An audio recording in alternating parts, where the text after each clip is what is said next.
Welcome to Politics Done Right. I am your host, Egberto Willies.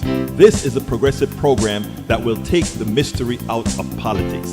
This is the program that will encourage you to make sure government becomes we the people. Whether you are liberal, progressive, conservative, or otherwise, you get to air your point of view. We are an independent media outlet that, unlike mainstream media beholden to corporations, we only owe allegiance to you. Remember, you can also send me a tweet at EGBERTOWILLIES. That is at Egberto Willies. Let us engage. It is Politics Done Right.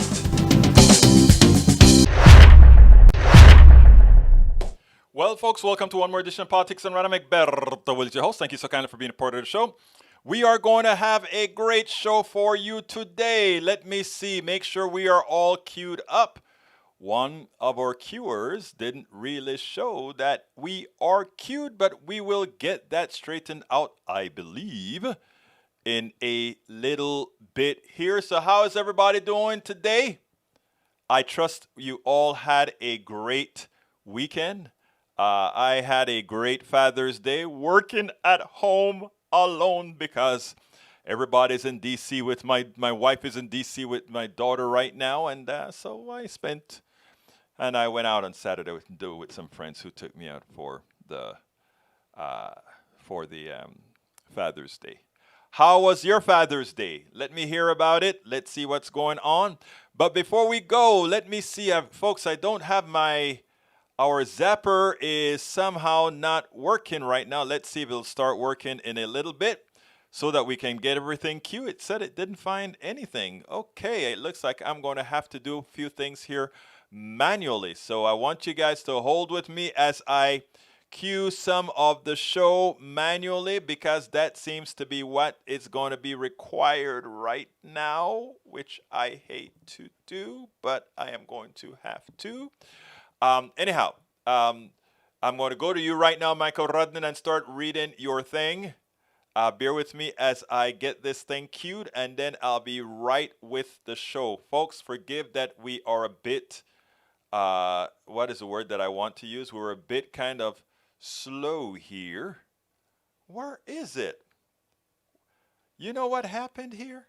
I don't know what happened here, people. I don't know what happened. Okay. I get that queued. All right, there you go. All right. Let's go ahead and get busy. Here we go.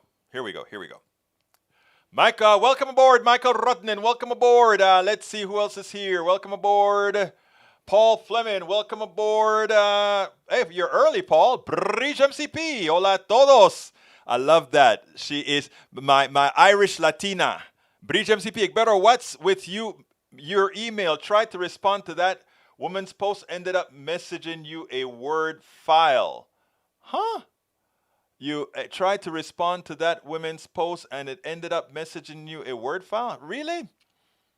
Wow, I don't know. It should have worked normally. Let's talk about that offline. I don't know what happened there. Michael says, first Father's Day without my father. Don't want to talk about it any more than that. I'm just going to tell you, I know I've been there, so I get you, brother. Deborah John from LA, welcome aboard. Bridge MCP, replying to Michael Rudnin. Dito Michael, got you. Egberto, your public loved your work on MSNBC. Host Joshua admonishing Chris.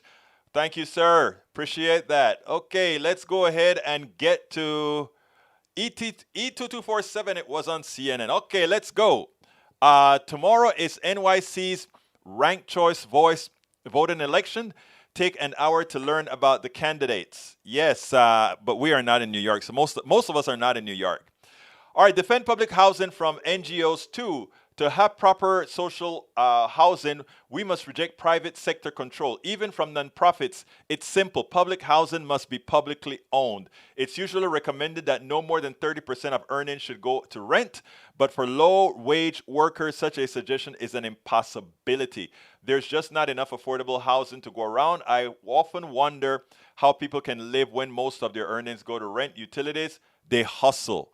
If you go to Panama, Panama is a place where people know how to hustle because you do have the plutocracy out there ripping them off. But you know what? They get back at the plutocracies in many, many different ways. Okay, let's see what else we got here. Bernie Sanders seeks $6 trillion infrastructure package, which Senate Democrats are considering passing without GOP. Yes, they are, and that's a good thing, isn't it? That is a good thing. Let's continue here. Bear with me, guys. I need to check live channel, live channel. Okay, came on live, live, live, live. Okay, seems like we did get some. All right, continuing. Bipartisan infrastructure talks collide with Democrats' goal to tax the rich. Many Democrats see the push for an infrastructure package as an opportunity to raise taxes on the rich individuals and corporations, but resistance is coming from multiple directions.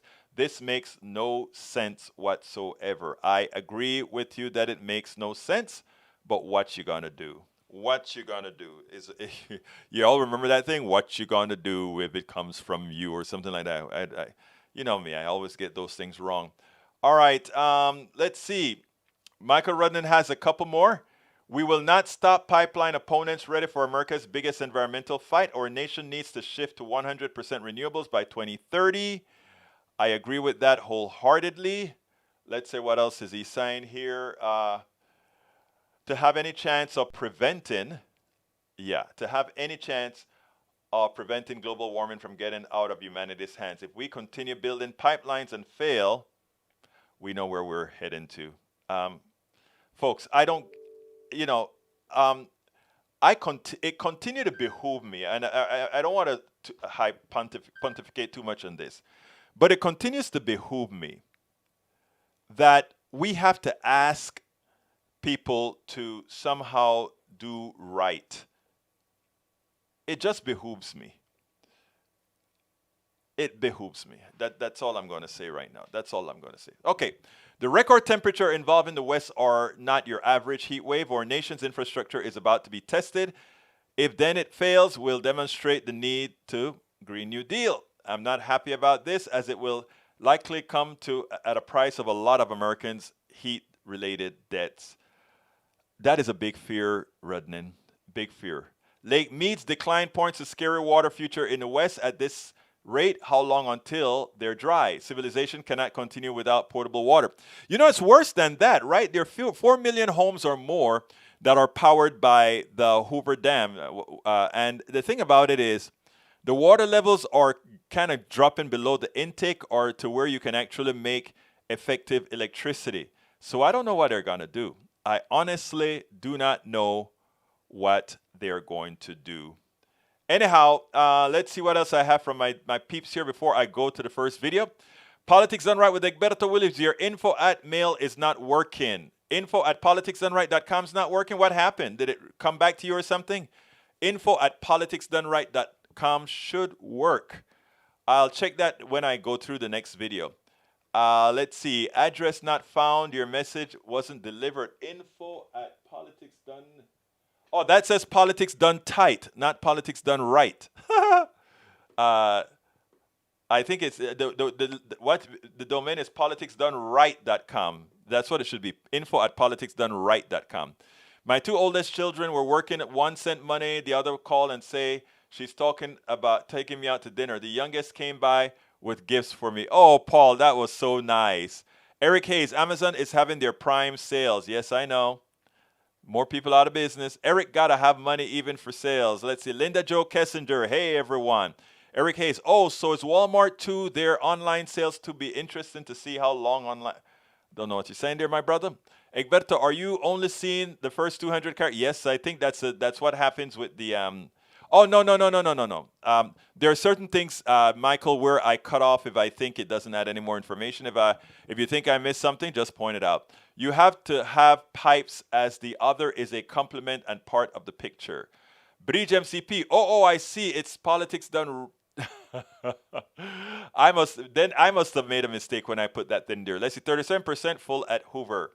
That is crazy. I read that. Roberto Lewis, if you're a hustler, you will survive all the time. It pays to be a hustler with enthusiasm. You know, Roberto, we are from Panama, and you know in Colon, they don't pay people enough. And the one thing people do in Colon is survive.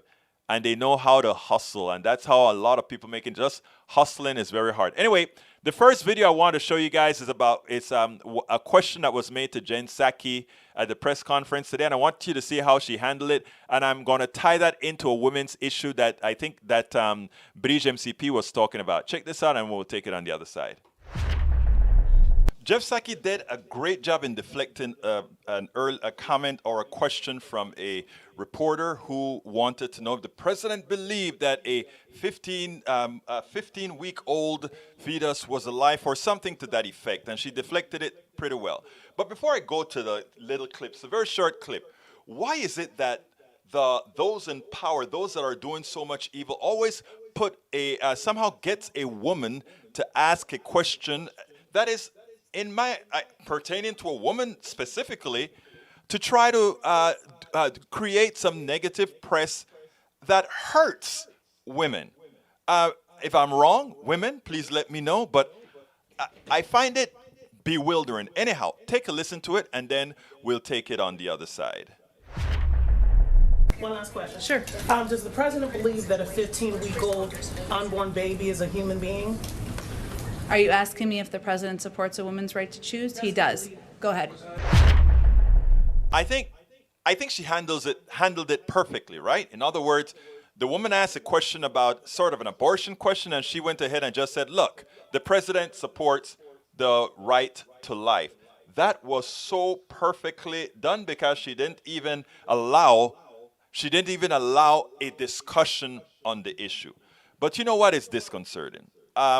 Earlier, or not earlier today, but yesterday I wrote a little piece on my blog. I wanted to hear from women specifically, but anybody, but specifically women. I wrote, this is not a joke. I want answers and discussion. I am watching Fareed Zakaria. As you know, the Taliban discriminates against women. They are now claiming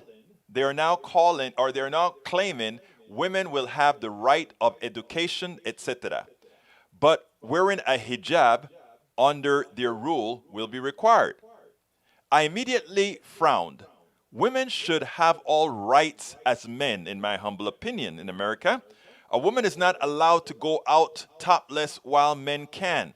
We even have a sect that wants to tell women what to do with their bodies. I have realized for some time that one of our major problems is men, patriarchy. And I'm not sure how different it is in most countries of the world, including ours. Ours is just more familiar to us. I have a lot more to say, but want to be guided by your comments. So there's one answer that got to me. One of my readers gave an answer, and she said, Egbedo, it's not clear what you're asking. Do we think the Taliban is telling the truth? Do we think all rights should be equal? I replied to her and I said, look, it has less to do with the Taliban proper and more with the perspective and human behavior. I'm not trying to figure out subjective discernment of bad or good.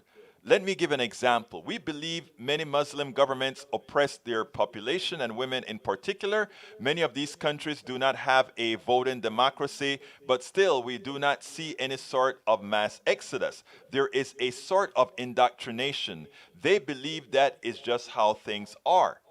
We purport to have a voting democracy where all, and specifically women here, have the right to vote for those who would provide all, and particularly women, full rights, and yet a substantial number of women vote for Republicans who oppress them. I want to see where the discussion goes because the similarities when viewed from the outside are astounding, but we are trained to see it based on whatever type of indoctrination we allowed ourselves to absorb. And I continued. All these things so tied together, and it makes massive change. It takes massive changes that more effortful.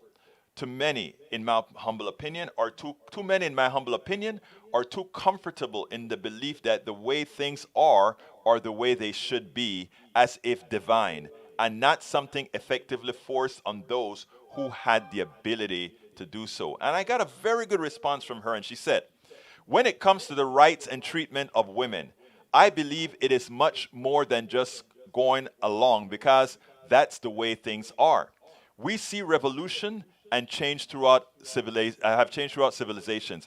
I can't think of a single time when there has been a cultural revolution to specifically address real equality for women. I'm not a trained historian, so perhaps it's happened, but it's not in any history book I've read. I have long wondered at how the world can sit back and watch the treatment of women in many of the Middle Eastern countries. It's baffling to me. Perhaps even more amazing is how, in a democracy where, of course, half the electorate are women, there is no demand that the U.S. stop supporting those governments.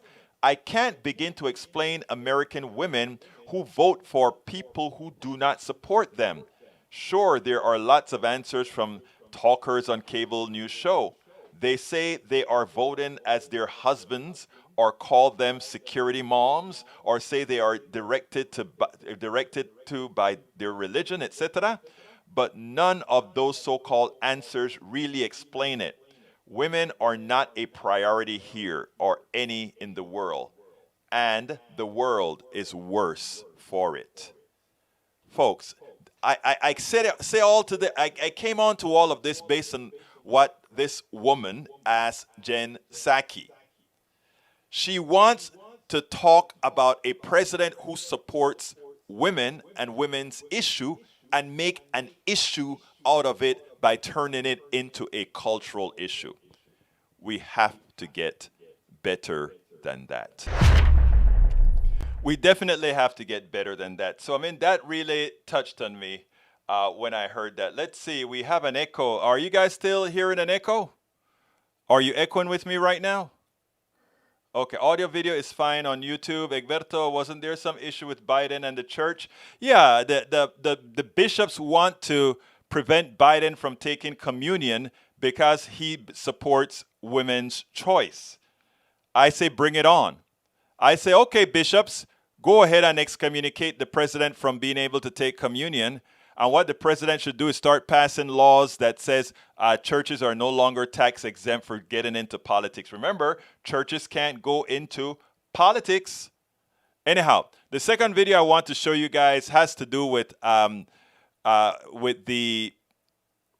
defund the police, the hypocrisy of defund the police. Check this out and then we'll take it on the other side.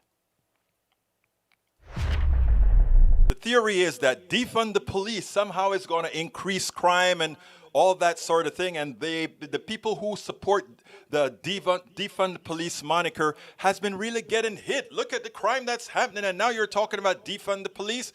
Well, you know what?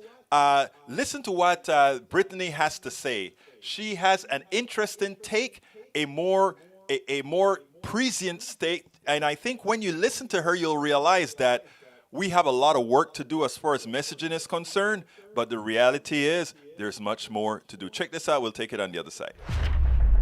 Brittany, tomorrow is primary day for New York's mayoral race. Crime is the #1 issue among Democrats. Those are the people voting. What does that say about the defund the police movement? Do people know what it means? Do they know what it is? Do they know what they want? So, Stephanie, I think it's important to begin with the simple fact that all of us, and I do mean all of us, want safer communities. Everyone wants and deserves to be able to walk out of their home, walk freely on the street, play with their child, and ensure that everyone is safe while doing so. But what we also know to be true is that defunding the police is not just about taking money out of an institution that continues to prove ineffective. It's also about refunding the people. It's about ensuring that the services that people need to ensure safe communities from the ground up are actually being funded and resourced to their full capacity. I think that there are a lot of police unions and GOP operatives that would like for us to believe that this recent crime wave has everything to do with this idea of defunding the police. But guess what, Stephanie? The police haven't been defunded. You actually look at the 50 largest cities, law enforcement spend spending as a share of the general expenditure in each of those cities actually rose slightly from 13.6% to 13.7%. And many of the cities that have talked about removing that money, like Minneapolis and Seattle, they've actually paused or slowed how they were thinking about moving that money. So this rising crime is not the fault of the movement, it's actually the fault of the police, and this has been our point all along. Why should we keep funding systems and institutions that keep rendering themselves ineffective? We should be talking about gun control, livable wages, fair housing, education. That's where we should be moving the money to ensure truly safe streets. And that is the point. Again, solving the real problems instead of using a hammer to knock out the problems that's created by spending too much on in effect this is what she's saying. We have funded the police. We have given the police a lot of money that could have gone otherwise to empower people, and that empowerment of people would have created less crimes. But instead what we get is all that funding going to police officers, all that funding going to police departments to buy a whole lot of crap to really hurt people, and you get more crime because the people are less satisfied with, or not less satisfied, but they get less resources to improve their lives. And of course, it's a snowball effect. And guess what? We are seeing the snowball with the increase in crime. It's a shame. She's right. Yes, she's right. So I hope people really understand what's going on there. They're saying we've constantly increased the budget of the police. Remember, we always talk about results. We always talk about equity. We're always talking about meritocracy. Let's get real here. Every year, the police gets more money relative to the budgets, and every time in the last few years, crimes have increased. We have proven that increased police budgets do not solve crimes. Increased police budgets do not reduce violence. Why not tackle the problem where we really have? Or why not tackle the real problem? What is the real problem? The real problem is economics. And how do we say it? Exactly what do we mean? Now that everybody has to work so hard, mommy and daddy has to put so many hours in, children are left unsupervised. Unsupervised children turn out to children that's not as well disciplined. And not as well disciplined children grow up to be not as well disciplined adults. And we get the entire cycle of violence, cycle of all these other issues. Why? Because we didn't invest in people. We invested in police. We invested in things to hurt people. Now, the fact that progressives have a hard time with narrative, because again, defund the police without telling the narrative allows the right to say violence is increasing, and who takes care of you when there's violence? The police. I mean, somebody like me says, no, if there's violence against me and I call the police, I'm likely to be the one arrested. But you get it. You get it. Crime is increasing. We're putting more money into police. Crime is increasing. And Eric is wrong again. Crime is increasing due in part to the rogue judges letting some criminals back out on. No, again. Start from the beginning. Why are there criminals in the first place? Thank you. Anyway, we have a little fun here that we want to have with El Señor Rudnin. He wants me to put this on the screen for y'all, so I'll do it. Sorry, I lost track. What are we praying for? Is the first thing. We are praying, Sister Tibani, that God might see fit to help the poor. And we're in a church. We're in a church. If you want to help them, why not melt this God guy down and pass him out like coins? Cut out the middleman. Right, guys? Blasphemer! How dare you bring logic into God's house? You see, it's a God made of gold. And they're praying next to a God made of gold. Why not turn the God made of gold into money, right? No middleman. That is a funny one. A lot of people won't get it, but it's a funny one. All right, let's see. Okay, Eric, you just say, nope, murderers. Let me ask you the question, Eric. How are murderers created, Eric? What created murderers, Eric? Please give an answer to that. Linda Jo Kessinger, maybe it should have been called provide other kinds of professionals to support police. I know, but that is so long, Kissinger. That is so long. Let's see what else we have here that I need to talk. Many people, Lo Kissinger says, many people never read the articles or listen to the discussion. They hear buzzwords, defund the police. You know, that is sad, but it's true. That is so true. Michael Rudden said, desperation that comes from poverty is the leading cause of crime. If you want to lower crime rates, elevate people out of poverty, and you'll see a marked decrease in crime. Instead, society is putting more than half our discretionary funding into police and military and all. You're so right. You're so right. Okay, let's see. Thanks, Paul Fleming, for agreeing. It is the judges here in Houston. Let's see what Paul, I don't think that's what Paul Fleming would have said, but let me see what Paul said. I don't think that's what Paul Fleming said. If churches want to voice their opinion and lobby to get Supreme Court, they should be taxed, the churches. I agree with you wholeheartedly. Eric says murder is murder. No creation needed, just justice for the victims. Okay. What should we, okay, I want everybody to listen. My brother Eric Hayes is a conservative guy, a law and order guy. That is who he is. And he's very black and white. In other words, if you commit a murder, you just go to jail. Everything is bad because you're a bad person, because you killed innocent people. What should we do to all the people who founded this country and killed indiscriminately many, many natives, blacks, and others? Those were murders. Were they, how did they get created? Should they pay a price? Should we right now in our society banish them from any sort of support because they committed that heinous crime that you think is so bad, Mr. Eric Hayes?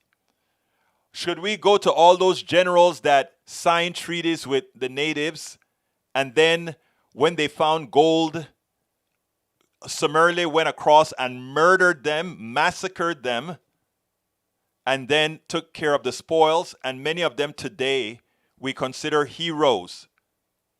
Is that, if you want to be black and white, if you want to be absolute, if you want to be law and order, should that be the case? Let's have an answer, Mr. Hayes. Let's get an answer. Okay, it's 3:30, so it's time for me to do my ask. I want to ask all my folks on, and you know what? I didn't get my email out today. For some reason, it's not working.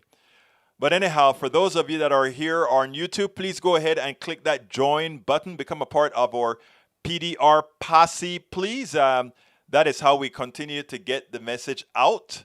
That is how we continue to get this message out. If you want, you can also get our cup, PDR Posse Cup, designed by Bridge MCP. And by doing so, you're supporting our very hard work here to get the message out, to get all the material out. If you don't see a join button on YouTube, or if you're listening on some other platform, please go to politicsdoneright.com/YouTube, politicsdoneright.com/YouTube. That's another way of joining. Alternatively, you can support us by joining our Patreon. We need a lot of Patreon as well. politicsdoneright.com/Patreon. Patreon is spelled Patreon, Patreon. And if you want to be more supportive, you can also support us at PayPal. politicsdoneright.com/PayPal. politicsdoneright.com/PayPal. Anything that you purchase, if you buy our books at our store, and let me put our books on screen again. If you purchase our books at our store, I'll send you a bumper sticker free of charge, as well as sign in the book. And, you know, I may put some other goodies in there. So you can get that at politicsdoneright.com/store.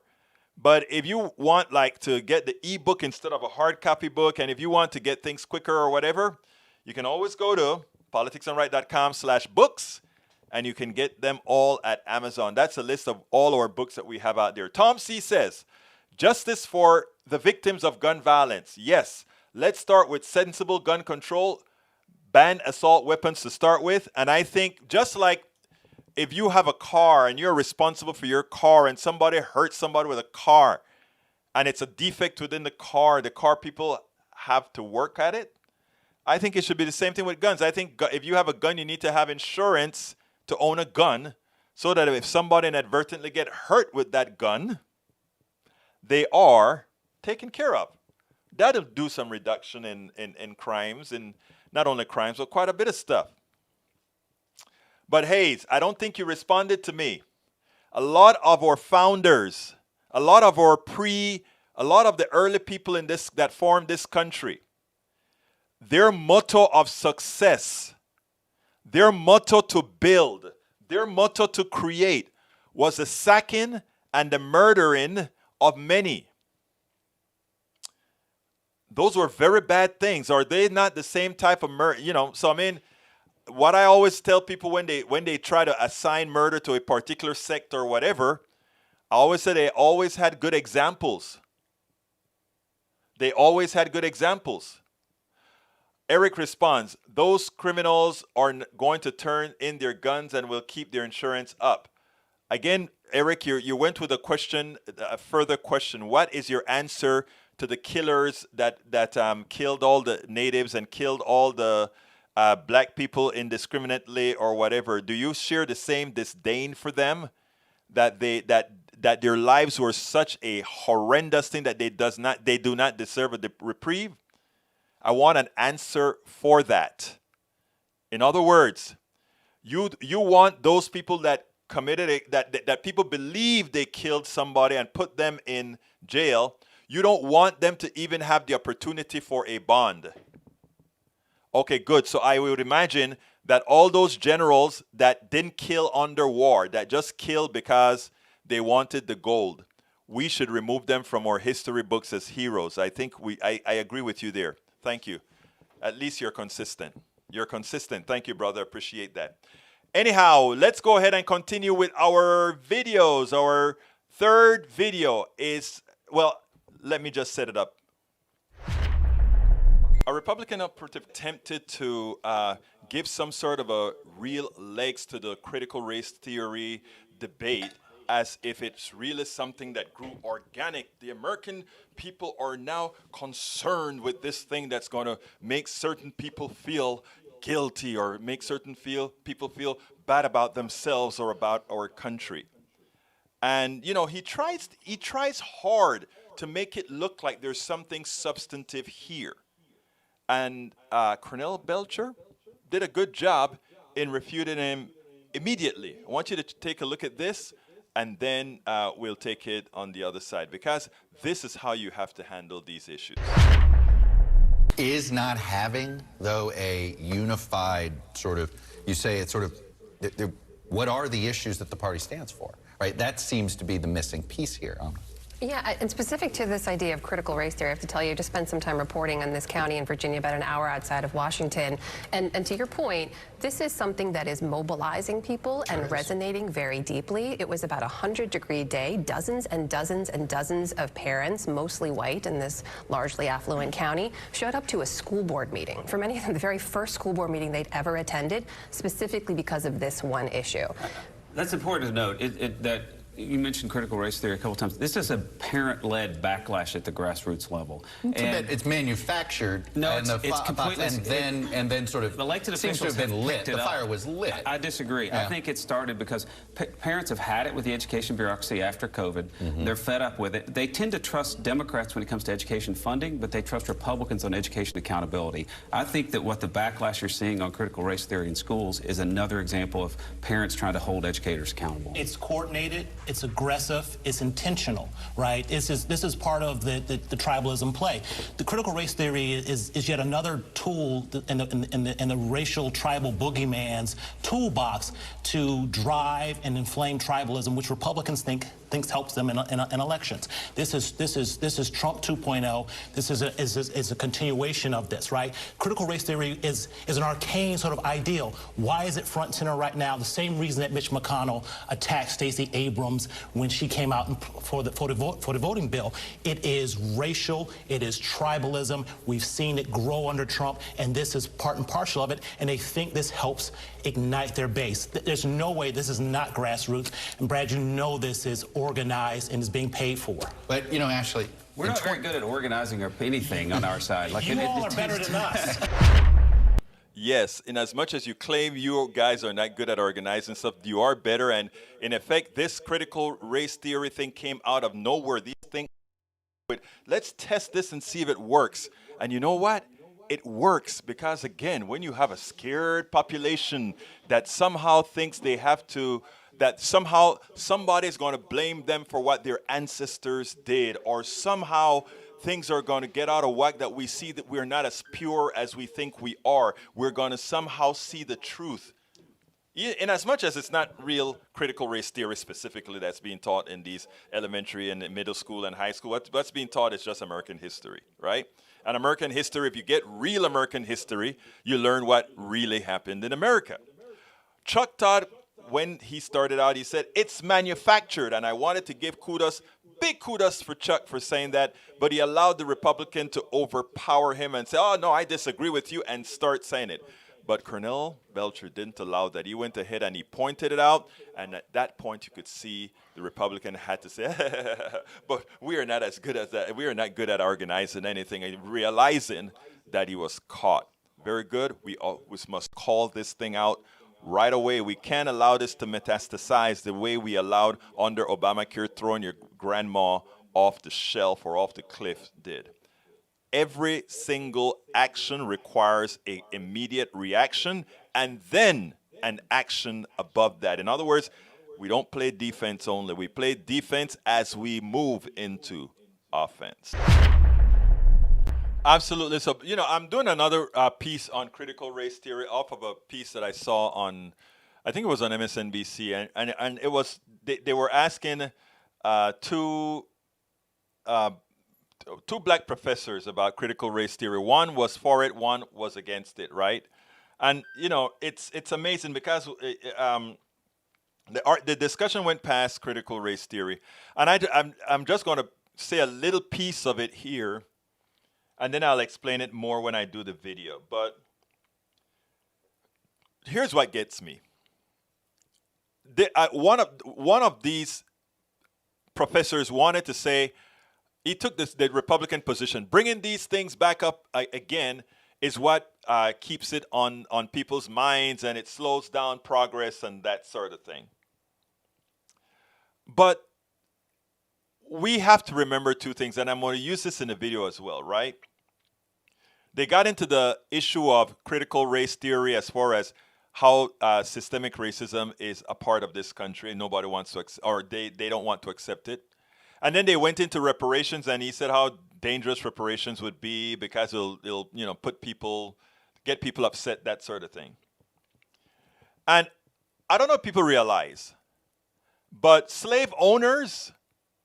many slave owners received reparations. In other words, when their slaves were released, the government paid them. Think about that. The slave owner held the slaves as property. The laws were changed that said you couldn't hold black folk as slaves anymore. So therefore, the government compensate the businesses, the slave owners, for the slaves. And guess who didn't get anything? The slaves who, some were promised 40 acres and a mule, but yet even close to being enough. They didn't even get that. They got nothing. Now, people say, well, you know, that happens in life, etc. Yeah. But when we sit back and think on things like, wait a minute. If we look and we say in America, the average white family has 10 times more wealth than the average black family, people can look at that two ways.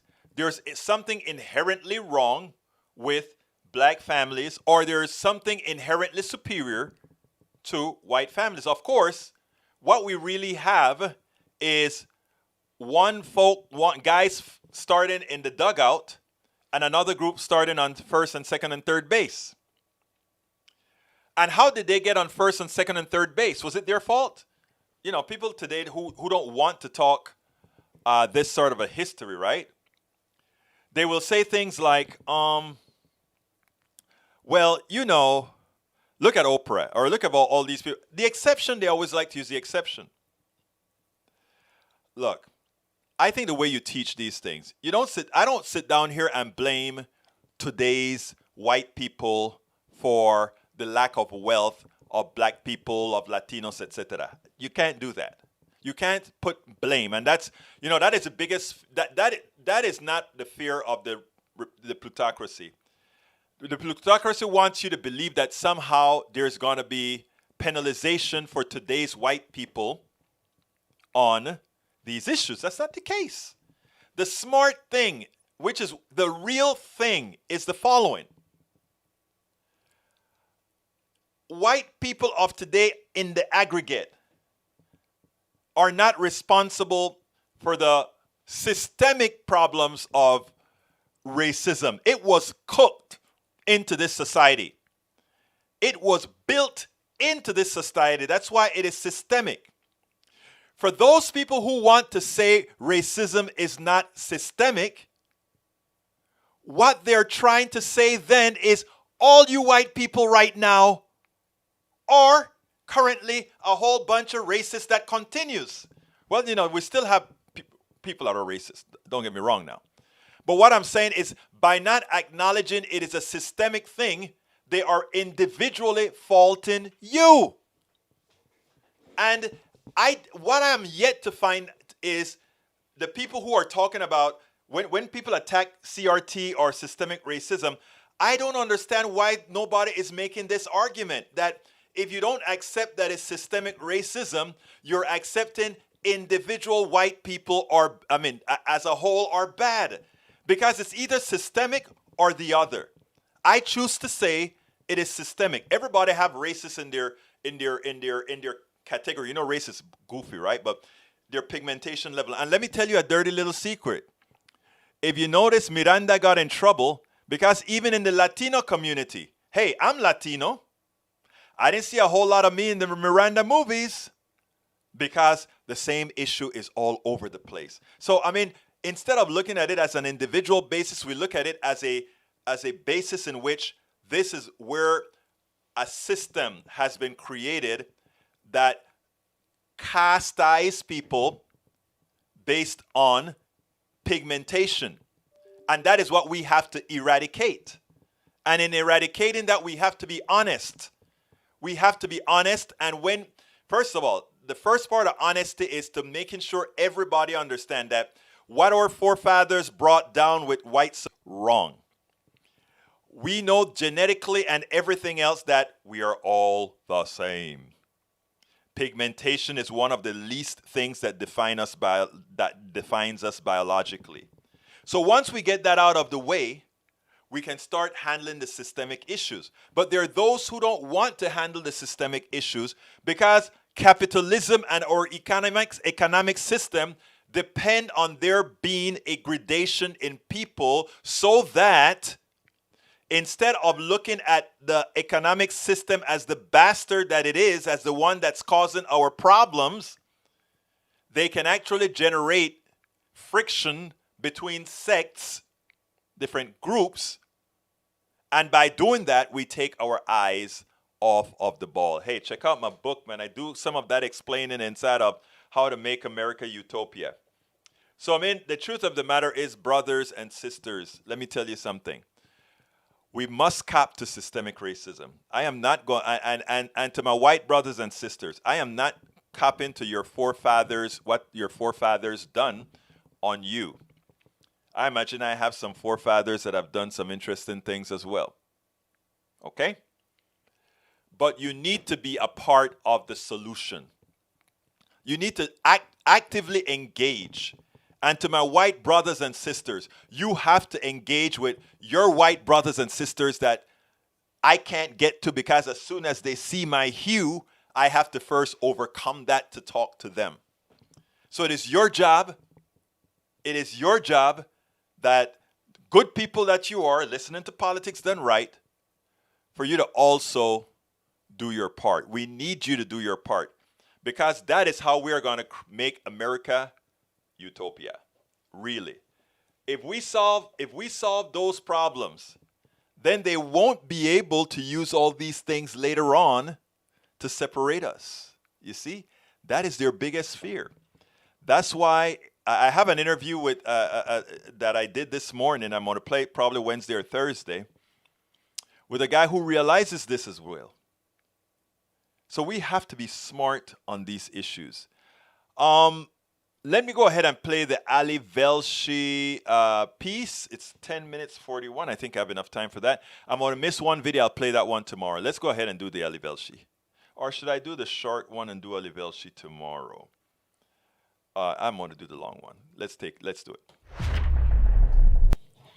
Remember that story where two black kids, one valedictorian, salutatorian, and then the parents of the white kids went complain, and they decided to have a co-valedictorian and a co-salutatorian? Well, Ali Velshi decided to go exactly the place of the crime. And when he got there, he had a very civil, educational conversation with the parents. And I tell you what, if we did more of what Ali did, if the media was honest in the way people like Ali and a few others tackle real problems, where they actually get discourse and communication, we will get real far in America. I want you to listen to this, and then let's take it on the other side, because I have some additional comments that I want to make.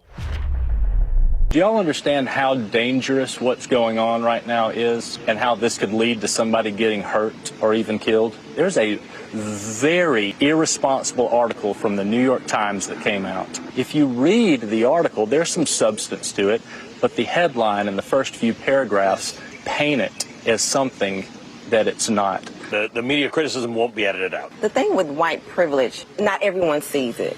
And so you may feel like you may not have it, and that's fine. But yes, if you I understand hold, what you were saying, yeah. But if you hold a certain name, that means something. Or if you can pick up a phone and make a phone call, that means something. It's the optics of it all. The families are not threatening each other. It's the outside people giving this energy, and I get it. It's when you can pick up a phone and say, hey, this is not right. But I can't pick up a phone and say, hey, this isn't right. It just is what it is. There is a context here, because this is one of a handful of states that in the 60s and into the early 70s went with these segregated academies because people didn't want to integrate. That's part of why the construct of what we think about exists. And I wanted to come here to ask you yourselves, does that exist? You've heard the quote, if you tell a lie long enough and loud enough, the people will believe it. These journalists know what happened. They know a mistake was made, and they choose to divide for the sake of a click on an article. There's no story in honest mistake made in West Point, Mississippi. Is there some uneasiness around race relations in West Point right now and across our country? Yes. And it's but you understand that's a piece of privilege to call it uneasiness, right? Because I've spent the year talking to people who are scared for their lives. It's not uneasiness to them.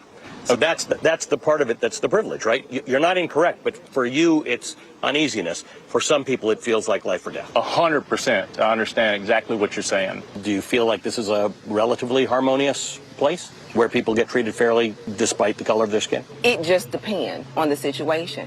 If he walked by, he'll speak, I'll speak. There's no, mad tension and things like that here.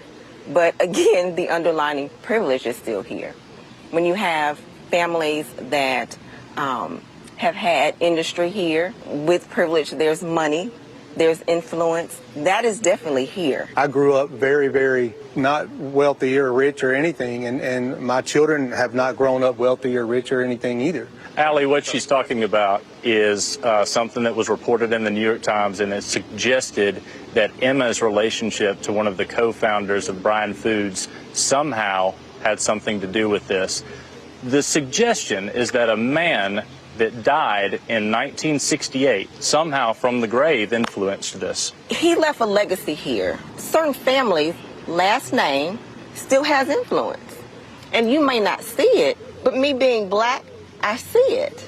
So just to cut right through, you're saying that that may have influenced the response from the school superintendent. That's my feeling and my understanding. Yeah. Yes. But I understand what you're saying, but we didn't use that. My daughter earned this by her merit only. But I'm being honest with you. This was nothing underhanded on you. Like, well, we deserve this more than you do. If your daughter if they'd have gone by QPA and you won, I would have shook her hand. I'd have hugged her neck. I'd have done whatever. I'd have been just as proud of her. I want both of you to hear me say, you don't have to say your last name. Sometimes things are just unconscious and kind of given sometimes. So I understand that you probably did not go into that office saying who your family is, and you don't have to. The overall picture is 2 black girls were given credit for having A's and B's, or AB, from 8th to 12th grade. They were giving a score that included rigorous courses along with regular courses. Based on that number, they were the highest 2. Then, when they were given that award, and I'm just telling you the optics of it. Yes, ma'am, I get it. And then when they were given that award, a phone call was made, just a phone call, right? And a meeting was given to add grades, do some other things, and all of a sudden things changed. And now Val and Sal is being shared by 2 white students that were basing their GPA off of regular, unweighted grades. And to appease everyone, let's go back to let's have one. So thank you for offering that. That's wonderful. But it's the optics of what it looks like. And so people are angry, of course, news articles, but that's the picture that they're seeing. There's so much to unpack there, but the first part I want to give Ali Velshi a lot of credit, because first of all, he allowed the people to speak to each other. He sometimes stayed out of the discussion so that there could be real understanding among people. But the second thing he did is where he needed to check the narrative that one of the parents gave when he said, yes, there is some racial uneasiness. Ali Velshi corrected that. He said to you, let me explain a little bit of privilege to you. It could be that you feel uneasy, but that is the only thing you have, an uneasy feeling. But to others, to people of color, much of this to them is scary and existential. We're not only talking about the grades, we're talking about the privilege to have the impact that one can have. In this case, one of the parents of the original valedictorian and salutatorian said it perfectly. She said, there are certain things that don't have to be said. When a Bush walk into the room, she doesn't have to say, I am a Bush, give me some sort of benefit. And yes, not all the times it's racial, sometimes it's class, many other issues. But in too many cases, and in many cases where it has been life or death, yes, many times it is racial as well. It was also wonderful for both parents to point out that from their point of view, their kids work hard for something, and that's true. All 4 kids worked hard. But those 2 black kids did something that many constantly tell black folk and other folks who have, for historical reason, not gotten the accomplishments. Work harder, do more. And these girls did that. They took the harder courses. They did all that was asked of them. And appropriately so, QAP was used. Somebody taking simple algebra compared to somebody taking differential equations, one is substantially more difficult and substantive than the other and should be weighted higher. And that is what was done. So in order, and one of the parents said it, in order to appease, and remember what direction appeasement goes into. When she says, some people get the opportunity to make a call. That's all they have to do. Make a call. and changes are made. In the case of the original valedictorian and salutatorian, the other parents made a call. They got a change. Nobody called the original valedictorian and salutatorian to say, come to the school, let's discuss this. A change was made without them, and they weren't even given the dignity to be informed. They had to go after hearing it through the grapevine and find out what happened. Otherwise, they would have showed up at the graduation and not realized that they were sharing an award unjustly. Folks, this is a learning experience, and if you watch how Ali Velshi dealt with it, with open eyes, allowing everyone to communicate, and also for the viewer to see things as they are, because everybody there, they were honest, and they said what they felt. They said what they believe. Whether what they believe was less than accurate or not, again, one person's uneasiness is one person's existential fear. Let's remember that. Very good job, Ali Velshi. All right, folks, I don't have time for the last video. In fact, the show is pretty much over. So I just want to remind all my dear brothers and sisters, you can support us via Patreon by going politicsdoneright.com/Patreon. politicsdoneright.com/Patreon. You can also support us via PayPal. We need it real bad. politicsdoneright.com/PayPal. politicsdoneright.com/PayPal. You can also support us by joining. If you're on YouTube, click that join button. Click that join button. Become a member. We need you to keep this going. Please go ahead and click on politicsdoneright.com/YouTube if you don't see that join button, or if you're on another platform. And let's see. Eric, thank you for the show. I hope you're a member, Eric. And let's see. It's the equivalent of a cup of coffee, Eric. Let's see. politicsdoneright.com/store. politicsdoneright.com/store is where you can get our books, or you can also go to politicsdoneright.com/books. politicsdoneright.com/books. Folks, I know you can be anywhere. I want this to be an open space for everybody. My progressives, my liberals, my conservatives, my right-wingers, my left-wingers, my everything. Because this is where we have a conversation. This is where we respect everyone. And this is where we give an opportunity for everyone to say their piece. Don't forget, sign up for our, if you're a member, sign up for our Saturday at 10 o'clock meeting on the first week of July. Don't forget. Don't forget to sign up, members. This is for our good old members. Sign up for our Saturday. I know it's kind of early, but sign up for it anyhow. My name is Egberto Willies. This is Politics Done Right, and you know how I end this baby. I am what? Out!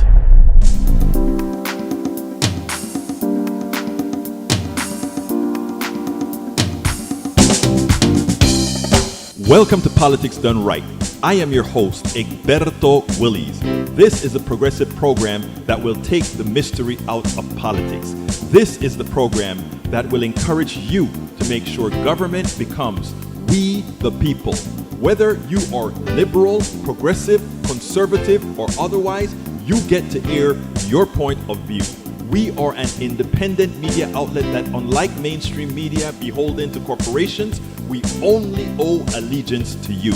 Remember, you can also send me a tweet at EGBERTOWILLIES. That is at Egberto Willies. Let us engage. It is Politics Done Right.